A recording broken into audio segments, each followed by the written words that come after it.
ಸರಿ ಕೇಳಿಸ್ತಿಲ್ಲ. ನನ್ ಮಾತು ಕೇಳಿಸ್ತಿದ್ಯಾ? ನನ್ ಮಾತು ಸರಿ ಕೇಳಿಸ್ತಿದ್ಯಾ?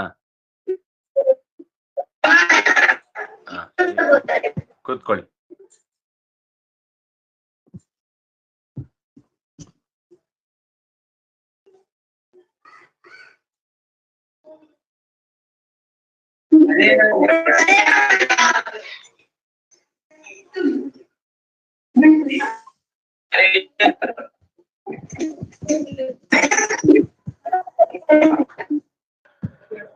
ಓಂ ಪಾನ್ ಓಂ ಜನ್ಮಾದ್ಯಸ್ಯ ಯತೋನ್ಮಯಾದಿತರತಶ್ಚಾರ್ಥೇಷ್ವಭಿಜ್ಞಸ್ವರಾಟ್ ತೇನೇ ಬ್ರಹ್ಮಹೃದಾಯ ಆದಿಕವಯೇ ಮುಹ್ಯಂತಿ ಯಂ ಸೂರಯಃ ತೇಜೋ ವಾರಿಮೃಗಾಂ ಯಥಾ ವಿನಿಮಯೋ ಯತ್ರ ತ್ರಿಸರ್ಗೋ ಮೃಷಾ ಧಾಮ್ನಃ ಸ್ವೇನ ಸದಾ ನಿರಸ್ತಕುಹಕಂ ಸತ್ಯಂ ಪರಂ ಧೀಮಹಿ ಯಂ ಪ್ರವ್ರಜन्तಮನುಪೇತಮಪೇತಕೃತ್ಯಂ ದ್ವೈಪಾಯನೋ ವಿರಹಕಾತರ ಆಜುಹಾವ ಪುತ್ರೇತಿ ತನ್ಮಯತಯಾ ತರಗೋಪನೇದುಃ ಸರ್ವಭೂತಹೃದಯಂ ಮಾನಸೋऽಸ್ಮಿ.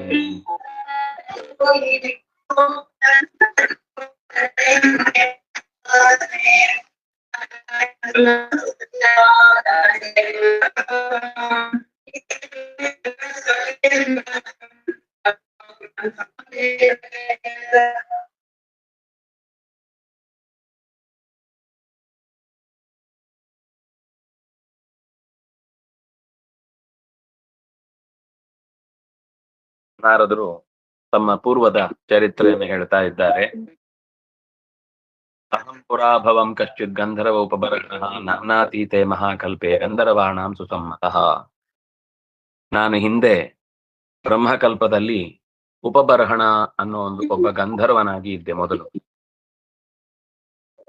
ಗಂಧರ್ವ ವಿದ್ಯೆಯಲ್ಲಿ ನಾನು ತುಂಬಾ ಪಾರಂಗತನಾಗಿದ್ದೆ. ತುಂಬಾ ಗಂಧರ್ವ ವಿದ್ಯೆ ಅಂದ್ರೆ ಸಂಗೀತದಲ್ಲಿ ನನಗೆ ತುಂಬಾ ಶ್ರಮ ಇತ್ತು. ಸಂಗೀತದಲ್ಲಿ ನನಗೆ ಒಳ್ಳೆ ಸಿದ್ಧಿ ಇತ್ತು. ನಾನು ಆ ಸಿದ್ಧಿಯಿಂದ ಎಲ್ಲರನ್ನು ಕೂಡ ಮೀರಿಸಿದ್ದೆ. ಉಳಿದ ಗಂಧರ್ವರು ಕೂಡ ನನ್ನನ್ನು ಅತ್ಯಂತ ಗೌರವದಿಂದ ಕಾಣ್ತಾ ಇದ್ರು. ನನ್ನನ್ನು ತಡೆಯೋರು ಯಾರಿರ್ಲಿಲ್ಲ. ಈ ವಿದ್ಯೆಗೆ ನನ್ನನ್ನ ಎದುರಿಸೋರು ಯಾರಿರ್ಲಿಲ್ಲ. ರೂಪಪೇಶಲ ಮಾಧುರ್ಯ ಸೌಗಂಧ್ಯ ಪ್ರಿಯ ದರ್ಶನ ಸ್ತ್ರೀಣಾಂ ಪ್ರಿಯತಮೋ ನಿತ್ಯಂ ಮತ್ತಸ್ತುಲ. ನಾನು ಸೌಂದರ್ಯ, ಆಮೇಲೆ ದೇಹದ ಮೆದುತನ, ಮಾತಿನಲ್ಲಿ ಮಾಧುರ್ಯ, ದೇಹದಲ್ಲಿ ಒಳ್ಳೆಯ ಗಂಧ ಅಂದ್ರೆ ಸೆಂಟು ಗಿಂಟು ಎಲ್ಲ ಹಾಕೊಳ್ಳೋದ್ರಲ್ಲಿ ಚಂದವೂ ಇದ್ದೆ, ಅಲಂಕೃತನೂ ಆಗಿದ್ದೆ, ಮಾತು ಚೆನ್ನಾಗಿತ್ತು, ಜೊತೆಗೆ ಒಳ್ಳೆಯ ಅತ್ತರು ಮೊದಲಾದ ಸುಗಂಧಗಳನ್ನು ಬಳಸ್ತಾ ಇದ್ದೆ. ನನ್ನನ್ನು ನೋಡಿದ್ರೆ ಎಲ್ರಿಗೂ ಇಷ್ಟ ಆಗ್ತಿತ್ತು. ನಾನು ಎಲ್ಲರಿಗಿಂತ ತುಂಬಾ ಚಂದ ಇದ್ದೆ. ಅದರಲ್ಲೂ ಸ್ತ್ರೀಯರಿಗಂತೂ ನಾನು ಬಹಳ ಇಷ್ಟ. ನಾನು ಎಲ್ಲರ ಪ್ರಿಯತಮನಾಗಿ ಬಿಟ್ಟಿದ್ದೆ. ಮತ್ತನಾಗಿ ಅವರ ಜೊತೆಗೆ ಆಸಕ್ತನಾಗಿ ಅವರ ಜೊತೆಗೆ ಲಲ್ಲೆ ಹೊಡಿತಾ ಇದ್ದೆ. ಮತ್ತಃ ತತ್ಪುರ ಲಂಪಟಃ, ಒಂಥರ ಲಂಪಟನಾಗಿದೆ ನೋಡಿ. ಹೇಳಿ.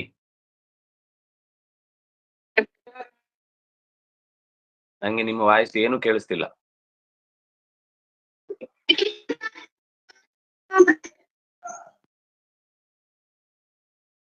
ಒಂದ್ಸರ್ತಿ ಕಟ್ ಮಾಡ್ತೇನೆ.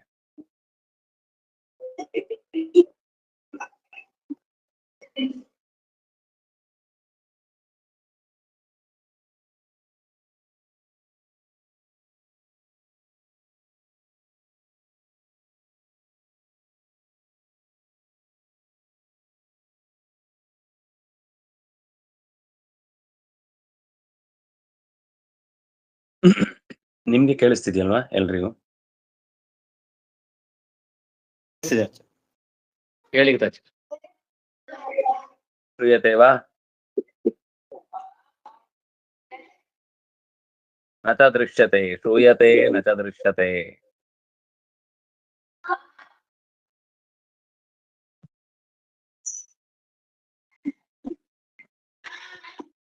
ಪೂರ್ವಂ ಕಿಮಪಿ ಶ್ರುತಂ ವಾ?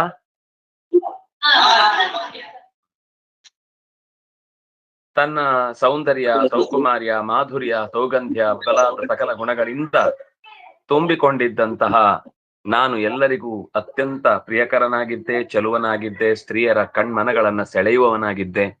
ಜೊತೆಗೆ ನಾನು ಅಂತಹ ಸ್ತ್ರೀ ಲೋಲುಪನಾಗಿ, ನೋಡಿ ತನ್ನ ಕಥೆಯನ್ನ ತಾನು ಹೇಳ್ತಾ ಇರುವಾಗ ಎಲ್ಲ ಮುಕ್ತವಾಗಿ ಹೇಳ್ತಾ ಇದ್ದಾರೆ. ಇದು ನಿಜವಾಗಿ ದೊಡ್ಡ ವ್ಯಕ್ತಿಗಳ ಲಕ್ಷಣ. ತನ್ನ ದೋಷವನ್ನ ಎತ್ತಿ ಹೇಳ್ತಾ ಇದ್ದಾರೆ. ನಾನು ಸ್ತ್ರೀ ಲಂಪಟನಾಗಿದ್ದೆ. ಏಕದಾ ದೇವ ಸತ್ರೇತು ಗಂಧರ್ವಾಪ್ಸರಸಾಂಗಣಾ ಉಪಹೂತ ವಿಶ್ವಸೃಗ್ಭಿ ಅರಿಗಾಥೋಪಗಾಯನಿ. ನೋಡಿ, ಒಬ್ಬ ಗಂಧರ್ವನಾಗಿ ಇದ್ರು ಸ್ತ್ರೀ ಸಂಘದಲ್ಲಿ ಮೈ ಮರೆತಾಗ ಏನು ಅನರ್ಥ ಆಗತ್ತೆ. ನಾವು ನಾರದರು ಅಂದ್ರೆ ಇವತ್ತು ಎಂತ ದೊಡ್ಡ ಸ್ಥಾನದಲ್ಲಿ ಅವರನ್ನ ಪೂಜಿಸ್ತೇವೆ, ಗೌರವಿಸ್ತೇವೆ. ಆದ್ರೆ ಒಂದು ಕಾಲದಲ್ಲಿ ತನ್ನ ಮೈ ಮರೆತು ಮಾಡ್ತಾ ಇದ್ದಂತಹ ಪ್ರವೃತ್ತಿಯಿಂದ ಏನ್ ಅನರ್ಥ ಆಯ್ತು ಇದನ್ನ ಅವರೇ ಹೇಳ್ಕೊಳ್ತಾರೆ. ಈಗ ಬೇರೆಯವ್ರು ಹೇಳಿದ್ರೆ ಅವರ ಗುಟ್ಟನ್ನ ಇವ್ರು ಬಿಚ್ಚಿಟ್ಟಿರು ಅಂತ ಆಗತ್ತೆ. ಆದ್ರೆ ತನ್ನ ದೋಷವನ್ನ ತಾನೇ ಹೇಳ್ಕೊಳ್ತಿದ್ದಾರೆ. ನಾನು ಹೀಗೆ ಮಾಡಿದ್ದೆ, ನಾನು ಹೀಗೆ ಓಡಾಡ್ತಾ ಇದ್ದೆ. ಒಮ್ಮೆ ದೇವತೆಗಳ ಸತ್ರ ನಡೀತಾ ಇತ್ತು. ವಿಶೇಷವಾಗಿ ಭಗವಂತನ ಲೀಲೆಗಳನ್ನೆಲ್ಲ ಗುಣಗಾನ ಮಾಡುವುದಕ್ಕೋಸ್ಕರ ಪ್ರಜಾಪತಿಗಳು ನನ್ನನ್ನು ಕರೆದ್ರು. ಅದು ಗಂಧರ್ವರ ಒಂದು ದೊಡ್ಡ ಸಭೆ. ಅದರಲ್ಲಿ ಅಪ್ಸರೆಯರು ತುಂಬಾ ಜನ ಇದ್ರು. ಆ ಸಮೂಹದಲ್ಲಿ ನಮ್ಮೆಲ್ಲರನ್ನು ಕರೆದ್ರು. ಅಂದ್ರೆ ಗಂಧರ್ವರು, ಅಪ್ಸರೆಯರು ಎಲ್ಲರನ್ನೂ ಕರೆದ್ರು. ಆ ಪ್ರಜಾಪತಿಗಳ ಯಾಗಕ್ಕೆ ನಮ್ಮನ್ನೆಲ್ಲ ಸೇರಿಸಿಕೊಂಡದ್ದೇ ದೊಡ್ಡ ಭಾಗ್ಯ. ನನಗದು ಅರ್ಥ ಆಗ್ತಿರ್ಲಿಲ್ಲ. ನಾವು ಗ್ರೇಟು, ನಮ್ಮಂತ ಸಂಗೀತಗಾರರು ಯಾರಿದ್ದಾರೆ?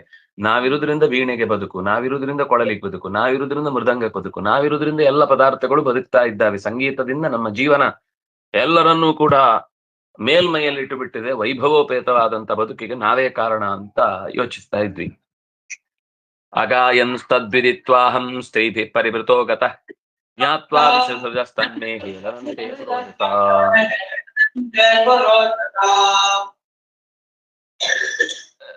ತುಂಬಾ ಜನ ನಮ್ಮನ್ನ ನಿರೀಕ್ಷಿಸ್ತಾ ಇದ್ದಾರೆ. ತುಂಬಾ ಜನರಿಗೆ ನಮ್ಮನ್ನು ಕಂಡ್ರೆ ತುಂಬಾ ಪ್ರೀತಿ ಆಗ್ಬಿಟ್ಟಿದೆ ಅನ್ನುವ ನನ್ನೊಳಗೆ ನುಗ್ಗಿದ್ರಿಂದ ಏನಾಯ್ತು ಅಂದ್ರೆ, ಸ್ತ್ರೀಯರ ಜೊತೆಗೆ ಕೂಡಿಕೊಂಡು ತುಂಬಾ ಹಾಡುಗಳನ್ನ ಅಶ್ಲೀಲವಾಗಿ ನಾನು ಹಾಡಿಬಿಟ್ಟೆ. ಆಗ ಹೇಳನ ಅಂತಂದ್ರೆ ಒಂಥರ ಸಭೆಗೆ ಅಪಚಾರ ಆಗುವಂತಹ ರೀತಿಯಲ್ಲಿ ನಾನು ಮಾಡಿದೆ. ಅಂದ್ರೆ ಸ್ತ್ರೀಯರ ಜೊತೆಗೆ ತುಂಬಾ ಮಿಸ್ಬಿಹೇವ್ ಮಾಡಿಕೊಂಡು ನಾನು ಆ ಹಾಡನ್ನ ಹಾಡದೆ. ಈ ಅಪಚಾರಕ್ಕಾಗಿ ಪ್ರಜಾಪತಿಗಳು ಕೋಪಗೊಂಡು ಶೇಪುಹು ಅಂದ್ರೆ ಶಪಿಸಿದರು. ಶಶಾಪ ಶೇಪತುಹು ಶೇಪುಹು. ತಪ್ಪು ಮಾಡಿದ್ದಕ್ಕೆ ತಕ್ಷಣವೇ ಅವರು ಶಿಕ್ಷಿಸುವುದರಲ್ಲಿ ಆ ಕೋಪ ಶಾಪವಾಗಿ ಪರಿಣಾಮ ಹೊಂದಿತು. ಆ ತಾಪ ನನಗೆ ತಟ್ಟಿತು. ಯಾಹಿತ್ವಂ ಶೂದ್ರತಾಮಾಶು ನಷ್ಟ ಶ್ರೀಕೃತ ಹೇಳನ ತಾವದ್ದಾಸ್ಯಾಮಹಂ ಜಜ್ಞೆ ತತ್ರಾಪಿ ಬ್ರಹ್ಮವಾದಿನ ಪ್ರಾಪ್ತೋಹಂ ಬ್ರಹ್ಮಪುತ್ರತಾಂ. ನೀನು ಹೋಗಿ ಶೂದ್ರ ವ್ಯವಸ್ಥೆಯಲ್ಲಿ ಹುಟ್ಟು, ನಷ್ಟಶ್ರೀ ನಿನ್ನ ಕಾಂತಿ ಹೊರಟು ಹೋಗಲಿ, ನೀನು ಕಳೆ ಏನಂತೇವೆ ಸಭೆಯ ಮರ್ಯಾದೆಯನ್ನು ತೆಗೆಯುವಂತಹ ಕೆಲಸವನ್ನ ಮಾಡಿದ್ದಿ. ಇನ್ನೂ ಅನರ್ಥ ಕೆಲಸಗಳಲ್ಲಿ ಮಾಡಿಕೊಂಡು ನೀನು ಈ ಶೂದ್ರ ಅನ್ನೋದು ಎರಡು ಅರ್ಥದಲ್ಲಿ ಪ್ರಯೋಗ ಇದೆ. ಇಲ್ಲಿ ಶೂದ್ರತಾಮ್ ಅಂತ ಶಾಪ ಕೊಟ್ಟದ್ದು ಅಂದ್ರೆ ಅವರಿಗೆ ಉಳಿದವರ ಹಾಗೆ ಕೆಲಸ ಅಂದ್ರೆ ಏನ್ ಹೇಳ್ತೇವೆ, ಸಾಂಸ್ಕೃತಿಕವಾಗಿ ಸಾಮಾಜಿಕವಾಗಿ ಯಾವುದೇ ಮುಖ್ಯ ಸ್ತರದಲ್ಲಿ ಅವರಿಗೆ ಬದುಕಲಿಕ್ಕಿರಲ್ಲ. ಅಥವಾ ಅದೆಲ್ಲದಕ್ಕಿಂತ ಹೆಚ್ಚಾಗಿ ಧರ್ಮ ಕರ್ಮಾಚರಣೆಗಳನ್ನು ಮಾಡ್ಲಿಕ್ಕೆ ಅವರಿಗೆ ಅವಕಾಶ ಕಮ್ಮಿ. ನಿಜವಾಗಿ ಶೂದ್ರತ್ವ ಅಂತಂದ್ರೆ ಅದರ ಹಿನ್ನೆಲೆಯಲ್ಲಿ ಬಂದ ಮಾತೇನು ಅಂತಂದ್ರೆ ಕರ್ತವ್ಯವನ್ನು ನಿರ್ವಹಣೆ ಮಾಡುವಲ್ಲಿ ಅವರಿಗೆ ಯಾವುದೇ ಹೆಚ್ಚು ಅವಕಾಶ ಇರಲ್ಲ. ಅಂತಹ ಸ್ಥಿತಿಯಲ್ಲಿ ಇಲ್ಲ ಅಂದ್ರೆ ಅದು ಶಾಪ ಅಂತ ಆಗುದಿಲ್ಲ. ಶಾಪ ಅಂದ್ರೆ ಏನ್ ಗೊತ್ತಾ, ಒಬ್ಬನಿಗೆ ತುಂಬಾ ಜಪ ಮಾಡ್ಬೇಕು ಅಂತಿರುತ್ತೆ, ಅವನಿಗೆ ಜಪ ಮಾಡ್ಲಿಕ್ಕೆ ಅವಕಾಶ ಇರಲ್ಲ. ತುಂಬಾ ಚೆನ್ನಾಗಿ ಹಾಡುವವನಿಗೆ ಹಾಡ್ಲಿಕ್ಕೆ ಕೊಡದೆ ಸುಮ್ನೆ ನೀನು ಹಾಡು ನಡೆಯುವ ಸ್ಟೇಜ್ ಅಲ್ಲಿ ಅವರಿಗೆ ತಟ್ಟೆ ಇಡು, ಲೋಟೆ ಇಡು, ನೋಡ್ತಾ ಇಡು, ಹಾಡ್ಲಿಕ್ಕೆಲ್ಲ ಗುನುಗಿದ್ರೆ ಜೋರ್ ಮಾಡ್ತಾರೆ.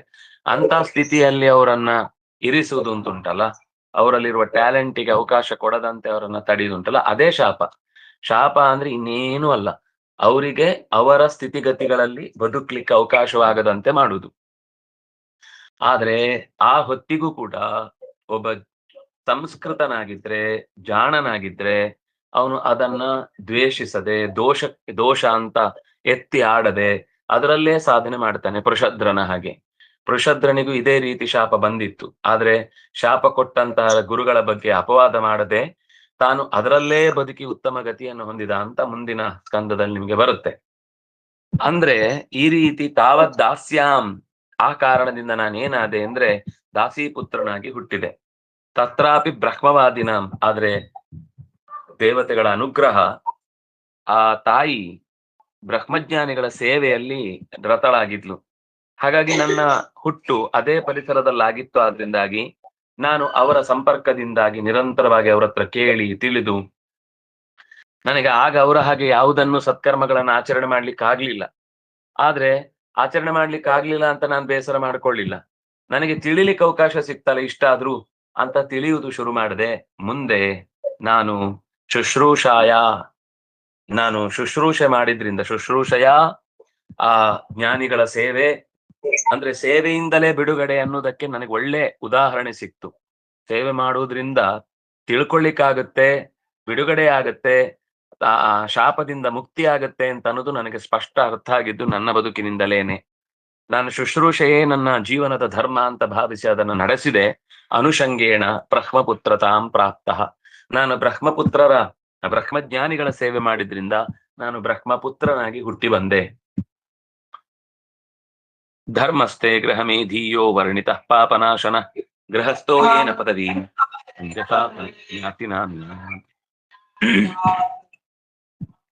ಪಾಪನಾಶಕವಾದಂತಹ ಗೃಹಸ್ಥ ಧರ್ಮವನ್ನು ನಾನು ನಿನಗೆ ತಿಳಿಸಿದ್ದೇನೆ. ಅನುಷ್ಠಾನ ಮಾಡಿದರೆ ಗೃಹಸ್ಥನು ಕೂಡ ಸನ್ಯಾಸಿಗೆ ನ್ಯಾಸಿನಾಂ ಯಾ ಪದವಿ ತೇನ ಗೃಹಸ್ಥೋಪಿ ಯಾತ್. ಗೃಹಸ್ಥನೂ ಕೂಡ ನ್ಯಾಸಿನಾಂ ಪದಂ ಯಾತ್. ನ್ಯಾಸಿಗಳ ಪದ ಅಂತಂದ್ರೆ ಮೋಕ್ಷ.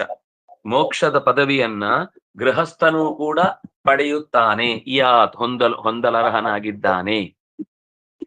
ವಿಷ್ಣು ಲೋಕವನ್ನ, ಭಗವಂತನ ವಿಶೇಷ ಸನ್ನಿಧಾನವನ್ನ ಆತ ಪಡೆದು ಮತ್ತೆ ಸಂಸಾರದ ಚಕ್ರದಲ್ಲಿ ಸಿಲುಕುವುದಿಲ್ಲ. ಯೂಯಂ ನೃಲೋಕೆ ಬತ ಭೂರಿ ಭಾಗಾಃ ಲೋಕಂ ನಾಮನಯೋಗಿಯಾಂತಿ ಯೇಷಾಂ ಗೃಹಾಣ ವಸತಿ ಸಾಕ್ಷಾತ್ ಗೂಢಂ ಪರಂ ಬ್ರಹ್ಮ ಮನುಷ್ಯಲಿಂಗಂ. ಪಾಂಡವರಿಗೆ ನಾರದರು ಹೇಳ್ತಾರೆ, ಮನುಷ್ಯ ಲೋಕದಲ್ಲಿ ನೀವು ಮಹಾಭಾಗ್ಯಶಾಲಿಗಳು. ಸಾಕ್ಷಾತ್ ಪರಬ್ರಹ್ಮ ಶ್ರೀಕೃಷ್ಣನಾಗಿ ಲೋಕದಲ್ಲಿ ಉಳಿದವರಿಗೆ ಮನುಷ್ಯನಂತೆ ಕಾಣುವವನಾಗಿ ನಿಮ್ಮ ಮನೆಯ ಹತ್ತಿರ ಅತ್ಯಂತ ಯಾರಿಗೂ ಗೊತ್ತಾಗಲ್ಲ ನೀನು ಇವ್ರ ಜೊತೆಗೆ ಹೆಚ್ಚು ಕಾಲ ಕಳೀತಿ ಅಂತ, ನಿಗೂಢವಾಗಿ ವಾಸವಾಗಿದ್ದಾನೆ. ಇದು ಏನು ವಿಶೇಷವನ್ನ ಹೇಳುತ್ತೆ ಅಂದ್ರೆ, ದೇವರು ನಿಮ್ಮ ಮನೇಲಿ ಇರುವುದ್ರಿಂದ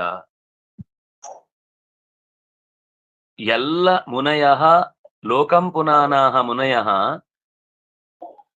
ಅಭಿಯಾಂತಿ. ಇಡೀ ಲೋಕವನ್ನ ಪವಿತ್ರೀಕರಿಸುವಂತಹ ದೊಡ್ಡ ಮುನಿಗಳೆಲ್ಲರೂ ಕೂಡ ಕೃಷ್ಣ ನಿಮ್ಮನೇಲಿದ್ದಾನೆ ಅಂತ ನಿಮ್ಮನೆಗೆ ನಿರಂತರ ಮುನಿಗಳು ಬರ್ತಿದ್ದಾರೆ. ಮುನಿಗಳು ಸಾಮಾನ್ಯವಾಗಿ ಯಾರಿಗೂ ಸಿಗುವವರಲ್ಲ. ಹಾಗಿದ್ರು ಅವರು ನಿಮ್ಮ ಮನೆಗೆ ಹುಡ್ಕೊಂಡು ಬರ್ತಾರೆ ಅಂದ್ರೆ ಕೃಷ್ಣ ನಿಮ್ಮ ಮನೇಲಿ ಇದ್ದಾನೆ ಅನ್ನೋ ಒಂದೇ ಕಾರಣಕ್ಕೆ. ಇದು ಗೃಹಸ್ಥರಾಗಿ ನೀವು ಸತ್ಕರ್ಮವನ್ನು ಆಚರಣೆ ಮಾಡಿದ್ದಕ್ಕೆ ಭಗವಂತ ನಿಮಗೆ ಕೊಟ್ಟಂತಹ ವಿಶೇಷ ಫಲ. ಇದನ್ನ ನೀವು ಚೆನ್ನಾಗಿ ತಿಳ್ಕೊಳ್ಬೇಕು ಅಂತ ನಾರದರು ಹೇಳ್ತಾ ಇದ್ದಾರೆ. ನಯಸ್ಯ ಸಾಕ್ಷಾತ್ ಭವ ಪದ್ಮಜಾದಿಭಿ ರೂಪಂ ಧಿಯಾ ವಸ್ತುತಯಾನುವರ್ಣಿತಂ ಮೌನೇನ ಭಕ್ತ್ಯೋಪಶಮೇನ ಪೂಜಿತ ಪ್ರಸೀದತಾಮೇಶ ತಥಾತ್ವತಾಂ ಪತಿ. ಗೃಹಸ್ಥ ಧರ್ಮಕ್ಕೆ ಬಹಳ ಜನ ಅಂದ್ರೆ ಒತ್ತಾಯ ಮಾಡಿ ಇಲ್ಲ ಏನು ಹೇಳ್ತಿಲ್ಲ, ಆದ್ರೆ ಕೆಲವರಿಗೆ ತಪ್ಪು ಕಲ್ಪನೆ ಇದೆ. ಗೃಹಸ್ಥ ಧರ್ಮ ಆಚರಣೆ ಮಾಡ್ತಾ ಇದ್ರೆ ತುಂಬಾ ಅನರ್ಥಗಳಾಗ್ತವೆ, ಕಷ್ಟಗಳಾಗ್ತವೆ. ಗೃಹಸ್ಥ ಧರ್ಮ ಅನ್ನೋದೊಂದು ಕೆಟ್ಟ ಚಾಳಿ. ಅದರಲ್ಲಿ ನೀವು ಒಂದು ಕಡೆಯಿಂದ ಸಂಸಾರ ಅಂತ ಅನ್ನೋದು ತುಂಬಾ ಕೆಟ್ಟದು ಅಂತೀರಿ, ಮತ್ತೆ ಯಥಾ ಪ್ರಕಾರ ಹೆಂಡತಿ ಮಕ್ಕಳು ಅಂತ ಅನ್ನೋದ್ರ ಜೊತೆಗೆ ಬದುಕ್ಬೇಕು ಅಂತೀರಿ ಅಂತ ಹೀಗೆ ಒಂದು ರೀತಿ ಕಾಂಟ್ರಡಿಕ್ಟರಿ ಅನ್ನುವ ಹಾಗೆ ಕಾಣುತ್ತೆ. ಅದಕ್ಕೆ ನಾರದರು ಹೇಳ್ತಾರೆ, ಅಂಟಿಸಿಕೊಳ್ಳದೆ ಋಷಿಯಂತೆ ಸಂಸಾರದಲ್ಲಿ ಬದುಕಿದ್ರು ಕೂಡ ಆತನಿಗೂ ಮೋಕ್ಷ ಆಗತ್ತೆ ಅನ್ನೋದು ಒಟ್ಟು ಸಾರ. ಅಂದ್ರೆ ಎಲ್ಲವನ್ನೂ ಪ್ರೀತಿಸ್ಬೇಕು, ಎಲ್ಲದಕ್ಕೂ ಮಾಡಬೇಕಾದ ಕೆಲಸವನ್ನ ಕರ್ತವ್ಯ ಅನ್ನೋ ದೃಷ್ಟಿಯಿಂದ ಮಾಡಬೇಕು.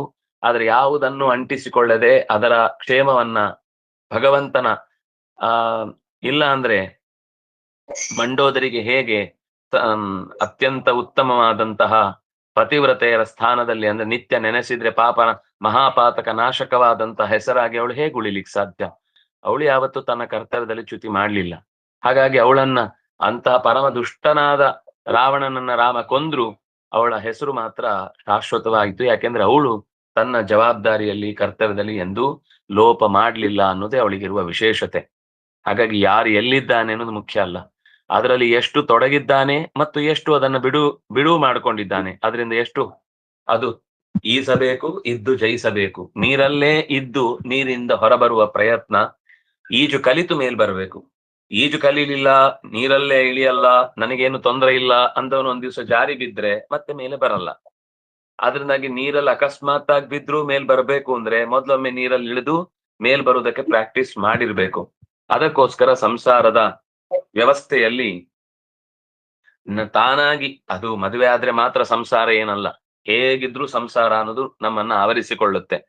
ಅದರಲ್ಲಿ ವಿಶೇಷವಾಗಿ ಗೃಹಸ್ಥ ಅನ್ನೋದು ಹೆಚ್ಚಿನ ಜವಾಬ್ದಾರಿ ಇರುವಂತಹ ಸಂಸಾರಿ ಅಂತ ಅನಿಸ್ಕೊಳ್ಳುತ್ತೆ. ಸಂಸಾರ ಯಾರನ್ನು ಬಿಟ್ಟಿಲ್ಲ, ಆದ್ರೆ ಗೃಹಸ್ಥನನ್ನ ವಿಶೇಷವಾಗಿ ಕೆಲವು ಜವಾಬ್ದಾರಿಯಿಂದ ಅವನಿಗೆ ಆ ಆಜ್ಞೆಗಳನ್ನ ಕೊಟ್ಟಿದೆ. ಆದ್ರೆ ಆ ಆಜ್ಞೆಯನ್ನ ಪರಮಾತ್ಮನ ಪ್ರೀತಿಗಾಗಿ ಪಾಲಿಸಿದವನಾದಾಗ ಅವನು ಎಂದೂ ಕೂಡ ಅನರ್ಥಕ್ಕೆ ಈಡಾಗುವುದಿಲ್ಲ ಅಂತ ನಿರೂಪಣೆ ಮಾಡಿದ್ರು. ಸವಾ ಅಯಂ ಬ್ರಹ್ಮ ಮಹದ್ವಿಮೃಗ್ಯಂ ಕೈವಲ್ಯ ನಿರ್ವಾಣ ಸುಖಾನುಭೂತಿ ಕರ್ಮಾತುಲೇಯ ಆತ್ಮಾರ್ಹಣೀಯೋ ವಿಧಿಕೃತ ಗುರುಷ್ಟ. ತುಂಬಾ ಒಳ್ಳೆಯ ಮಾತು, ಕೃಷ್ಣನ ಬಗ್ಗೆ ಹೇಳಿದಂತಹ ಅತ್ಯಂತ ಸುಂದರವಾದ ಮಾತು. ಬಹುಶಃ ಮತ್ತೆ ಮತ್ತೆ ಮೆಲುಕು ಹಾಕ್ಲಿಕ್ಕೆ ಅನುಕೂಲಕರವಾದ ಮಾತು. ಕೃಷ್ಣನ ಒಲುಮೆಯನ್ನ ಪಡಿಲಿಕ್ಕೆ ಈ ಸಾಲು ತುಂಬಾ ಉಪಕಾರಿ. ಅಪ್ರಾಕೃತ ಸ್ವರೂಪಾನಂದ ಸ್ವರೂಪನಾದ ಸ್ವರೂಪದ ಆನಂದವೇ ಸ್ವರೂಪ, ಅಪ್ರಾಕೃತವಾದ ಆನಂದವೇ ಸ್ವರೂಪವಾಗಿ ಉಳ್ಳ ಶ್ರೀಕೃಷ್ಣ ಮಹಾತ್ಮರಾದ ಬ್ರಹ್ಮಾದಿ ದೇವತೆಗಳು ಕೂಡ ನಿರಂತರವಾಗಿ ಬೇಕು ಬೇಕು ಬೇಕು ಅಂತ ಬಯಸುವ ರೂಪ. ಕೃಷ್ಣನ ರೂಪ ಅಂದ್ರೆ ಬ್ರಹ್ಮರುದ್ರಾದಿ ದೇವತೆಗಳು ನಿರಂತರವಾಗಿ ಈ ಕೃಷ್ಣನ ರೂಪಕ್ಕೆ ಅಪೇಕ್ಷೆ ಪಡ್ತಾರೆ. ಅವನು ಎಲ್ಲರನ್ನು ಮೀರಿದ ಪರಬ್ರಹ್ಮ. ಆದ್ರೆ ಅವನು ನಿಮ್ಮ ಮನೆಯಲ್ಲಿ ಒಬ್ಬ ಸಾಮಾನ್ಯ ವ್ಯಕ್ತಿಯಾಗಿ, ನಿಮಗೊಬ್ಬ ಮಿತ್ರನಾಗಿ, ಸೋದರ ಮಾವನ ಮಗನಾಗಿ, ಆದ್ರೆ ನಿಮ್ಮೊಟ್ಟಿಗೆ ಪೂಜ್ಯನಾಗಿ, ನಿಮ್ಮೊಳಗೆ ಅಂತರ್ಯಾಮಿಯಾಗಿ, ಕೊನೆಗೆ ನೀವು ಏನಾದ್ರೂ ಕೆಲಸ ಹೇಳಿದ್ರೆ ಆಜ್ಞೆಗಳನ್ನ ಪಾಲಿಸುವವನಾಗಿ, ನಿಮಗೆ ಉಪದೇಶ ಮಾಡುವ ಗುರುವಾಗಿ, ಹೀಗೆ ಎಲ್ಲಾ ಪಾತ್ರಗಳನ್ನು ನಿರ್ವಹಿಸಿದ್ದಾನೆ. ಅವನಿಗೆ ಎಷ್ಟು ಏನ್ ಹೇಳ್ಬೋದು, ತನ್ನ ಸ್ಥಾನದ ಬಗ್ಗೆ, ಪ್ರತಿಷ್ಠೆಯ ಬಗ್ಗೆ ಎಂದೂ ಕೂಡ ಅವನಿಗೆ ನನ್ನ ಪ್ರತಿಷ್ಠೆ ಹಾಳಾಗುತ್ತೆ, ಕೆಲವರೆಲ್ಲ ಡಿಸ್ಟೆನ್ಸ್ ಮೈಂಟೈನ್ ಮಾಡುದು ಅಂತ ಇರ್ತದೆ. ಅವ್ರು ದೊಡ್ಡವರಾದ ತಕ್ಷಣ ಇನ್ನು ಕಾರಲ್ಲೇ ಹೋಗ್ಬೇಕು, ಬೈಕಲ್ಲೆಲ್ಲ ಹೋಗ್ಲಿಕ್ಕಿಲ್ಲ, ಬೈಕಲ್ಲಿ ಕರ್ಕೊಂಡು ಹೋದ್ರೆ ಬರಲ್ಲ. ಇನ್ನು ಕೆಲವರು ಏನಿದ್ರು ಕೂಡ ಸೂಟು ಬೂಟು ಕೋಟು ತಾಟುಗಳನ್ನೇ ಇಟ್ಕೊಂಡೇ ಓಡಾಡುವುದಾಗಿರುತ್ತೆ, ಬೇರೆ ಇಲ್ವೇ ಇಲ್ಲ. ಎಲ್ಲ ಎದೆ ಉಬ್ಬಿಸಿ ಆಕಾಶದಲ್ಲೇ ತಲೆ ಇರುತ್ತೆ. ಒಂದು ದಿವಸವೂ ಕೂಡ ನೆಲ ನೋಡಿ ನಡೆಯುವಂತಹ ಒಂದು ದುಸ್ಥಿತಿ ಅವ್ರಿಗೆ ಬರಲ್ಲ. ಆದ್ರೆ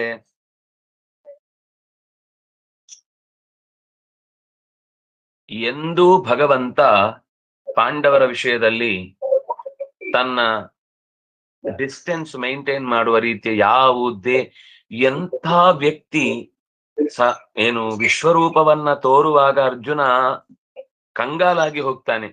ಎಂಥ ಕೃಷ್ಣ ನಮ್ಮ ಮನೆಯಲ್ಲಿ ಎಂಜಿಲೆಲೆ ಬಳದಿದ್ದಾನೆ, ಋತ್ವಿಜರ ಪಾದ ತೊಳೆದಿದ್ದಾನೆ, ಕುದುರೆ ಓಡಿಸಿದ್ದಾನೆ, ಅವುಗಳಿಗೆ ಮೊಲಾಮು ಹಚ್ಚಿದ್ದಾನೆ, ಗಾಯ ಆದಾಗ ಅದರ ಬಾಣಗಳನ್ನ ತೆಗೆದು ಅವುಗಳಿಗೆ ಅಕ್ಕಚ್ಚಿ ನೀರಿಟ್ಟಿದ್ದಾನೆ, ಅವುಗಳ ಬೆನ್ನು ಸವರಿ ಅವುಗಳನ್ನ ಮೇಯಿಸ್ಲಿಕ್ಕೆ ಕರ್ಕೊಂಡು ಹೋಗಿದ್ದಾನೆ. ಏನಿದು, ಇಷ್ಟು ದೊಡ್ಡ ಒಬ್ಬ ವ್ಯಕ್ತಿ ನಮ್ಮನೆಗೆ ಅಕಸ್ಮಾತ್ ಪ್ರಧಾನಮಂತ್ರಿಗಳು ಬಂದು ಏನಾದ್ರೂ ಮನೆಯಲ್ಲಿ, ನಿಮ್ಮ ಮನೆಯಲ್ಲಿ ಊಟ ಮಾಡಿದ್ಮೇಲೆ ಗೋಮೆ ಸಾರಿಸಿ ನಾನೇ ಕ್ಲೀನ್ ಮಾಡ್ತೇನೆ ಅಂದ್ರೆ ಹೇಗ ಅನ್ಸುತ್ತೆ ನಮಗೆ? ಹಾಗ ಅನ್ಸ್ಬಿಟ್ಟಿದೆ ಪಾಂಡವರಿಗೆ. ಆದ್ರೆ ಅಷ್ಟಾಗಿಯೂ ಒಂದು ದಿವಸ ಇದು ಕೆಲವರು ಏನು ಅಂದ್ರೆ ಈ ಫೋಟೋದಲ್ಲಿ ಬರುತ್ತೆ ಅಂದ್ರೆ ತಕ್ಷಣ ಕಸಬರಿಗೆ ಹಿಡ್ಕೊಂಡು ರಸ್ತೆ ಮಧ್ಯದಲ್ಲಿ ಕ್ಲೀನ್ ಮಾಡ್ಲಿಕ್ಕೆ ಬಂದ್ಬಿಡ್ತಾರೆ. ನಾಳೆ ಮಾಡಿ ಅಂದ್ರೆ ಫೋಟೋ ತೆಗೆದಾದ್ರೆ ಮಾತ್ರ ಮಾಡುದು, ಇಲ್ಲ ಅಂದ್ರೆ ನಾವೆಲ್ಲ ಮಾಡಲ್ಲ, ಪುರ್ಸೊತ್ತಿಲ್ಲ ಅಂತ ಎದ್ದು ಹೋಗ್ತಾರೆ. ಕೃಷ್ಣ ಹಾಗೆ ಯಾವತ್ತೋ ಒಂದು ದಿವಸ ಪೋಸ್ ಕೊಡ್ಲಿಕ್ಕೆ ಇವ್ರ ಮನೆಗೆ ಬಂದಿದ್ದಲ್ಲ. ಬದುಕಿನುದ್ದಕ್ಕೂ ಮಮ ಪ್ರಾಣ ಹಿ ಪಾಂಡವಾಹ ಅಂತ ಜೊತೆಗಿದ್ದದ್ದು. ಇದು ದೊಡ್ಡಸ್ತಿಕೆ. ಕೆಲವೊಂದ್ಸರ್ತಿ ಸರಳತೆ ಅಂತ ಅನ್ನೋದು ಒಂದು ದಿವಸಕ್ಕೆ ಒಂದು ಹೊತ್ತಿಗೆ ಚೆನ್ನಾಗಿರುತ್ತೆ. ಇನ್ನು 4 ದಿವಸ ಹಾಗೆ ಆದಾಗ ಆಗಲ್ಲ ರೀ, ನೀವು ನಿಮ್ ಮನೆಗ್ ಪಾಪ ಏನೋ ಒಂದ್ ದಿವಸ ಹೆಲ್ಪ್ ಮಾಡೋಣ ಅಂದ್ರೆ ಯಾವಾಗ್ಲೂ ನನಗೆ ತಲೆ ಮೇಲೆ ಕೆಲಸ ಆಗ್ತಾರೆ. ಇಲ್ಲಿ ಬರದೇ ಇರೋದು ಒಳ್ಳೇದು ಅಂತ, ನೆಕ್ಸ್ಟ್ ಟೈಮ್ ಬರಬೇಡಿ, ಇನ್ನೊಂದ್ಸರ್ತಿ ಕರಿಬೇಡಿ, ನಾವು ಬರ್ಲಿಕ್ಕೆ ಆಗಲ್ಲ ಅಂತ ಹೇಳಿ ಬೈದ್ ಕಳಿಸ್ತಾರೆ. ಆದ್ರೆ ಕೃಷ್ಣ ನಿಮಗೆ ಗುರುವಾಗಿ ಆತ್ಮಾರ್ಹಣೀಯ, ನಿಮ್ಮ ಹೃದಯಕ್ಕೆ ಅತ್ಯಂತ ಪ್ರೀತಿ ಪಾತ್ರನಾದ, ನಿಮ್ಮ ಹೃದಯದಲ್ಲೇ ನೆಲೆಸಿದ, ನಿಮ್ಮ ಅಂತರ್ಯಾಮಿಯಾಗಿ ಮಾತುಲೇಯ ಅಂತ ಅನ್ನಿಸಿಕೊಂಡ ತಾಯಿಯ ಸೋದರ ಆ ಮಾವ ವಸುದೇವ. ಯಾರು? ಈ ಪಾಂಡವರ ತಾಯಿಯ ಅಣ್ಣನೇ ವಸುದೇವ. ಹಾಗಾಗಿ ಮಾತುಲೇಯ ಇವನು. ಅಂತಹ ಎಲ್ಲಾ ರೀತಿಯ ಸಂಬಂಧಗಳನ್ನು ಕೂಡ ಉಳಿಸಿಕೊಂಡು ನಿಮ್ಮ ಜೊತೆಗೆ ಪರಬ್ರಹ್ಮ ನೆಲೆಸಿದ್ದಾನೆ. ಇದಕ್ಕಿಂತ ದೊಡ್ಡ ಸೌಖ್ಯ, ಯೋಗ ಭಾಗ್ಯ ಏನಾದ್ರೂ ಇದೆಯಾ? ಇದು ಗೃಹಸ್ಥ ಧರ್ಮವನ್ನು ನೀವು ಪಾಲಿಸಿದ್ದಕ್ಕೆ ತಾನೇ ದೇವರು ನಿಮ್ಗೆ ಕೊಟ್ಟ ವರ. ಅವನು ಪರಮಹಂಸರ ಜೊತೆಗೆ ತಿರುಗಾಡುವವನು ಅಂತ ಲೋಕದಲ್ಲಿ ಎಲ್ಲರೂ ಆಡ್ಕೊಳ್ತಾರೆ. ಆದ್ರೆ ಅವನು ನಿಮ್ಮೊಟ್ಟಿಗೂ ಓಡಾಡ್ಕೊಂಡಿದ್ದ.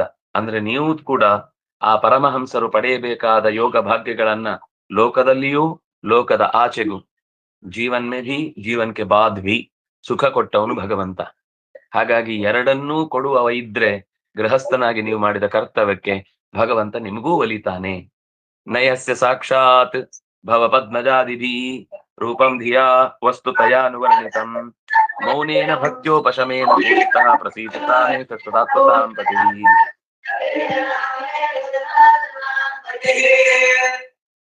ಭವ ಪಂಚಮುಖ, ಪದ್ಮಜ ಚತುರ್ಮುಖ, ನಿನ್ನ ಸ್ವರೂಪವನ್ನ ಸಾಕ್ಷಾತ್ ಬ್ರಹ್ಮ ರುದ್ರಾದಿ ಸಮಸ್ತ ದೇವತೆಗಳು ಕೂಡ ತಮ್ಮ ಬುದ್ಧಿಯಿಂದ ನಿರಂತರ ಪಡಿಲಿಕ್ಕೆ ಪ್ರಯತ್ನಿಸ್ತಾ ಇದ್ದಾರೆ. ನಯಸ್ಯ ರೂಪಂ ವಸ್ತುತಯ ಧಿಯ ನ ಅನುವರ್ಣಿತಂ. ಇಲ್ಲಿ ತನಕ ಅವರು ಎಷ್ಟು ಕೂಡ ನಿನ್ನ ಬಗ್ಗೆ ತಿಳಿದು ವರ್ಣಿಸ್ಲಿಕ್ಕೆ ಪ್ರಯತ್ನಿಸಿದ್ರು ಕೂಡ ಅದು ಸಾಧ್ಯ ಆಗ್ಲಿಲ್ಲ. ಅಂದ್ರೆ ಪರಮಾತ್ಮನ ಬಗ್ಗೆ ಅವರು ನಿರಂತರ ಪ್ರಯತ್ನಿಸಿದ್ರು, ಇಲ್ಲಿ ತನಕ ಆಗ್ಲಿಲ್ಲ. ಮೌನೇನ ಭಕ್ತ್ಯೋಪಶಮೇನ ಪೂಜಿತಃ, ಮನನ ಭಕ್ತಿ ವೈರಾಗ್ಯದಿಂದ ಸದಾ ಪೂಜಿತನಾಗುವಂತಹ ಭಗವಂತ ಸಹ ಸಾತ್ವತಾಂಪತಿ ಪ್ರಸೀದತಾಂ. ಆ ಸಾತ್ವತಾಂಪತಿ, ಸಾತ್ವತರಲ್ಲಿ ಸಾತ್ವತ ವಂಶಕ್ಕೆ ಪಾಲನೆ ಮಾಡುತ್ತಾ ವಂಶಕ್ಕೆ ಗೌರವವನ್ನು ತಂದುಕೊಟ್ಟಂತಹ ಶ್ರೀಕೃಷ್ಣ ನಮ್ಮ ವಿಷಯದಲ್ಲಿ ಪ್ರಸನ್ನನಾಗಲಿ ಅಂತ ನಾರದರು ಕೃಷ್ಣನ ಬಗೆಗೆ ಹೊಗಳಿ ಈ ಮಾತನ್ನಾಡುತ್ತಾರೆ. ಇತಿ ದೇವರ್ಷಿಣಾ ಪ್ರೋಕ್ತಂ ನಿಶಮ್ಯ ಭರತರ್ಷಭ. ಶುಕಾಚಾರ್ಯರು ಹೇಳ್ತಾರೆ, ಪೂಜೆಯಾಮಾಸು ಪ್ರೀತ ಕೃಷ್ಣ ಪ್ರೇಮ ವಿಹ್ವಲ. ಶುಕಾಚಾರ್ಯ ಹೇಳ್ತಾ ಇದ್ದಾರೆ, ದೇವರ್ಷಿಗಳಾದ ನಾರದರು ಹೇಳಿದ್ದನ್ನೆಲ್ಲ ಕೇಳಿ ಧರ್ಮರಾಜನಿಗೆ ತುಂಬಾ ಪ್ರೀತಿ ಆಯಿತು. ಮತ್ತೆ ಇನ್ನೇನೇನ್ ರೀತಿಯಿಂದ ಕೃಷ್ಣನನ್ನು ಆರಾಧಿಸಬಹುದು? ಮೊದ್ಲೇ ಪ್ರೀತಿ ಇತ್ತು, ಈಗ ನಾರದರು ಈ ಮಾತು ಹೇಳಿದ್ಮೇಲಂತ ಅವನಿಗಿನ್ನೂ ಭಕ್ತಿ ಜಾಸ್ತಿ ಆಯ್ತು. ಅಯ್ಯೋ, ಎಂಥ ದೇವರನ್ನ ನಮ್ಮ ಮನೆಯಲ್ಲಿ ಇಟ್ಟುಕೊಂಡು ಬೆಳಿಗ್ಗೆ ಒಂದ್ಸರ್ತಿ ಮಾಡಿದ್ರೆ ಸಾಕು, ರಾತ್ರಿ ಒಂದ್ಸರ್ತಿ ಊಟಕ್ಕೆ ಹಾಕಿದ್ರೆ ಸಾಕು ಅನ್ನೋ ತರ ನಾವು ನೋಡ್ಕೊಳ್ತಾ ಇದ್ದೇವೆ ಅವನನ್ನ. ಅವನಿಗೆ ಎಲ್ಲಾ ಕಾಲದಲ್ಲೂ ನಮ್ಮ ಪ್ರೀತಿಯನ್ನ ತೋರಿಸ್ಬೇಕು, ಎಲ್ಲಾ ಕೆಲಸಗಳಿಂದಲೂ ಅವನನ್ನ ತೃಪ್ತಿಪಡಿಸ್ಬೇಕು ಅಂತ ಇನ್ನು ಹೆಚ್ಚು ಆರಾಧನೆಗೆ ಪ್ರೇಮ ವಿಹ್ವಲಹ, ಪ್ರೇಮದಿಂದ ಅವನು ತುಂದಿಲನಾಗಿ ಹೋಗಿದ್ದಾನೆ ಭಗವಂತನ ಬಗೆಗೆ. ಸುಪ್ರೀತಃ, ಕೃಷ್ಣನ ಬಗ್ಗೆ ಅತ್ಯಂತ ಹೆಚ್ಚು ಪ್ರೀತನಾಗಿ ಕೃಷ್ಣಂ ಪೂಜೆಯಾಮಾಸ. ಕೃಷ್ಣ ಪಾರ್ಥೌಪಾಮಂತ್ರ ಪೂಜಿತ ಪ್ರಯೋ ಮುನಿ ಶ್ರುತ್ವಾ ಕೃಷ್ಣಂ ಪರಂ ಬ್ರಹ್ಮ ಪಾರ್ಥ ಪರಮ ವಿಸ್ಮಿತ.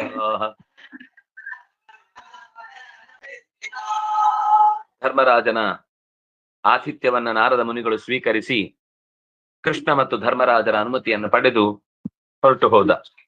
ಶ್ರೀಕೃಷ್ಣ ಪರಬ್ರಹ್ಮನ ಸ್ವರೂಪವಾಗಿ ಕೃಷ್ಣನನ್ನ ಕೃಷ್ಣನನ್ನ ಪರಬ್ರಹ್ಮ ಅಂತ ನಾರದರು ಪರಿಚಯಿಸಿದ್ದಕ್ಕೆ ಪಾಂಡವರಿಗೆ ಇನ್ನಷ್ಟು ಹೆಚ್ಚು ಆಶ್ಚರ್ಯ ಆಯಿತು, ಇನ್ನಷ್ಟು ಹೆಚ್ಚು ದೇವರ ಬಗ್ಗೆ ಆತ್ಮೀಯತೆ ಬೆಳೆಯಿತು. ಇತಿ ದಾಕ್ಷಾಯಣೀನಾಂತೆ ಪೃಥಗ್ ವಂಶ ಪ್ರಕೀರ್ತಿತಾ ದೇವಾಸುರ ಮನುಷ್ಯಾದ್ಯಾನುಕಾಯತ್ರ ಚರಾಚರಾಃ. ಹೀಗೆ ದಕ್ಷನ ಮಕ್ಕಳ ಬೇರೆ ಬೇರೆ ವಂಶಗಳನ್ನ ಇಷ್ಟು ಬಿಡಿಸಿ ಹೇಳಿದ್ದೇನೆ. ಅವುಗಳಲ್ಲಿ ದೇವತೆಗಳು, ಅಸುರರು, ಮನುಷ್ಯರು ಅನ್ನುವ ಸಾಮಾನ್ಯ ಚರಾಚರ ಪ್ರಪಂಚದ ಎಲ್ಲ ಭಾಗಗಳಲ್ಲೂ ಕೂಡ ಈ ಕಶ್ಯಪರ ಮನೆತನ ತುಂಬಿಕೊಂಡಿದೆ. ಹಾಗಾಗಿ ವಂಶ ತಿಳಿಯದೇ ಇದ್ರು ಕಾಶ್ಯಪ ವಂಶ ಅಂತ ಹೇಳ್ಕೊಳ್ಳಿ ಅಂತ ಹೇಳುದು ಈ ಕಾರಣಕ್ಕಾಗಿ ಅನ್ನುವ ಹಿನ್ನೆಲೆಯಲ್ಲಿ 7ನೆಯ ಸ್ಕಂಧ ಮುಕ್ತಾಯವಾಗುತ್ತೆ.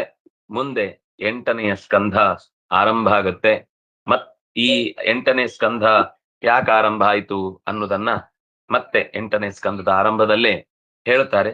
ನಾಳೆ ಮತ್ತೆ ಅದರ ಚಿಂತನೆಯನ್ನು ಅನುಸಂಧಾನ ಮಾಡೋಣ ಅಂತ ಹೇಳ್ತಾ, ಕಾಯೇನ ವಾಚಾ ಮನಸೇಂದ್ರಿಯೈರ್ವಾ ಬುದ್ಧ್ಯಾತ್ಮನಾ ವಾನುಸುತ ಸ್ವಭಾವ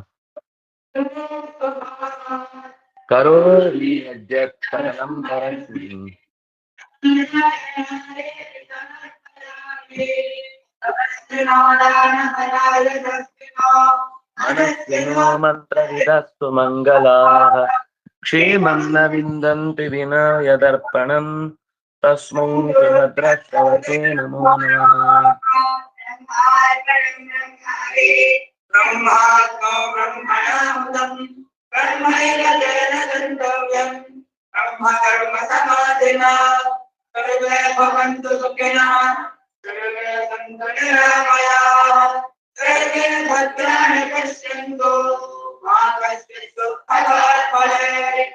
ಧರ್ಮಸ್ಯ ವಿಜಯೋ ಭೂಯಾತ್ ಅಧರ್ಮಸ್ಯ ಪರಾಭವಃ ಸದ್ಭಾವನಾ ಪ್ರಾಣಭೃತಾ ಭೂಯಾತ್ ವಿಶ್ವಸ್ಯ ಮಂಗಲಂ. ಶ್ರೀಕೃಷ್ಣಾರ್ಪಣಮಸ್ತು.